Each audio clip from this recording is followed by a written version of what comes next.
শ্রী দীপালি রায়ের খুনের খুনির স্বামী রমেশ রায়কে গ্রেপ্তার করল ময়নাগুড়ি থানার পুলিশ। এদিন ময়নাগুড়ির সিঙ্গিবাড়ি এলাকা থেকে রমেশ রায়কে গ্রেপ্তার করে পুলিশ। এদিন অভিযুক্ত রমেশ রায়কে নিয়ে ব্যবহৃত অস্ত্র এবং অন্যান্য জিনিস কোথায় রেখেছেন তা তদন্ত করে দেখছে ময়নাগুড়ি থানার পুলিশ।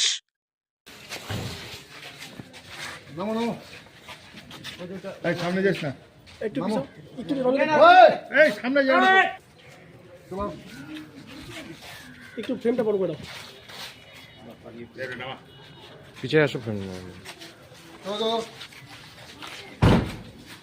ঘটনাটা হয়েছে এই বিষয়ে যদি আপনি কিছু বলেন। আমরা সকালবেলা 9টার দিকে আমি একটা ইনফরমেশান পাই। লোকাল যিনি প্রধান আছেন ব্যাংকান্দি, উনি আমাকে ফোন করে জানান যে একটি বাড়িতে কিছু ঘরের ভেতরে কিছু ব্লাড দেখা যাচ্ছে, মনে হচ্ছে কিছু একটা ইনসিডেন্ট হয়েছে। তো সঙ্গে সঙ্গেই আমাদের সমস্ত টিম নিয়ে পুলিশের আমাদের সমস্ত অফিসার ফোর্সদের নিয়ে ওখানে যাই, যেহেতু ব্লাডের একটা ব্যাপার আছে, অন্য কিছু হতে পারে। গিয়ে আমরা দেখতে পারি ঘরের ভেতরে প্রচুর ব্লাড রয়েছে। ধীরে ধীরে আমরা গিয়ে দেখতে পারি একজন ভদ্রমহিলা সেখানে পড়ে আছে রক্তাক্ত অবস্থায় এবং তার শরীরে কিছুটা অংশ কাটা আছে। এই ইনফরমেশানটা ওটা যখন আমরা পাই, তারপরে সেখান থেকে কিছুটা গ্যাদার করি কি হতে পারে।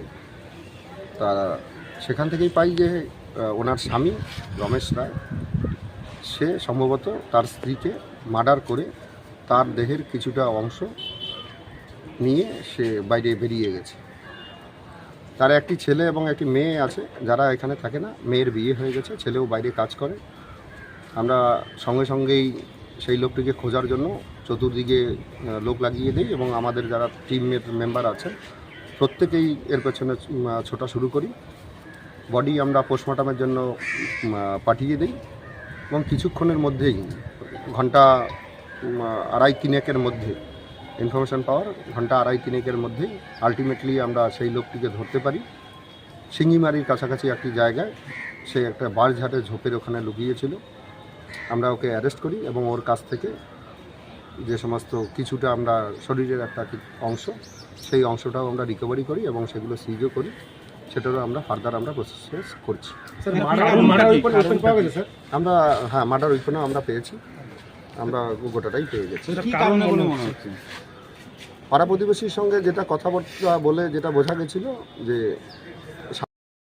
বাইরে কোনো লোকজনের সঙ্গে খুব বেশি মিশতো না, মাছ মারত এবং কারোর কাছ থেকে যে কিছু হেল্প নেওয়ার বিষয় বা কোনো কিছু সে সমস্ত বিষয়ে উনি এগিয়ে আসতেন না। এটা পাড়া প্রতিবেশীর কাছ থেকেই আমরা জানতে পেরেছি। এবার সেই ভদ্রলোককে আমরা আরও জিজ্ঞাসাবাদ করব, জিজ্ঞাসাবাদ করে এর মোটিভ কী আছে, কেন মেরেছিল সেটা আমরা বের করতে পারছি।